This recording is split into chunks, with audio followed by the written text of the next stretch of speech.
Marcel, and I'm an interior designer for Interdeco. I was born in Durban, where I attended a local high school, so I'm a true Durbanite by heart.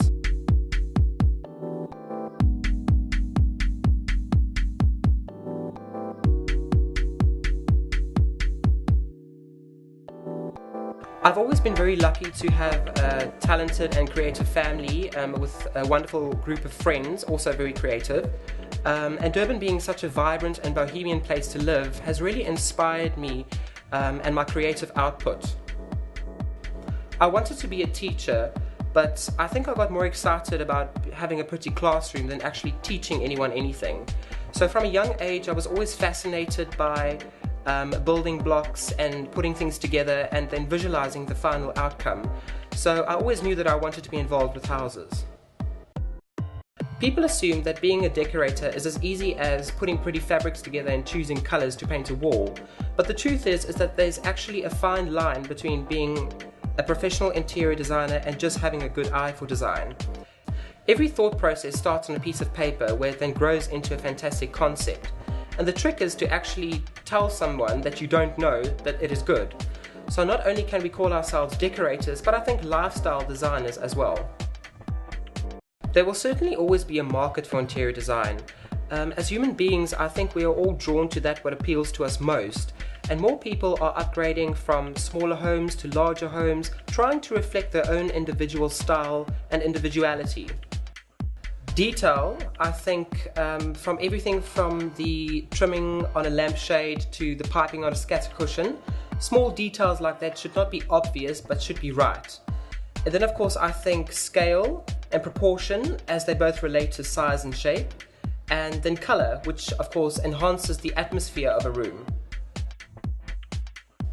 You can go far in this industry if you have a good clientele, often consisting of people that come back after a number of years, and then you're more than likely to survive forever.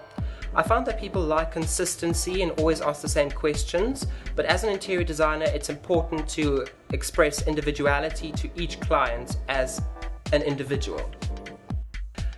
I don't think finding inspiration is all that hard. When I see a beautiful new range of fabrics or I see a beautiful furniture item, I already in my mind start putting a scheme together, not even thinking if the client might like it, but just because I like it. I love to look at interior books and magazines and often finding ideas at places that I visit, thinking how I would do it my way. Each project starts with the briefing of a client, basically where we get to know one another.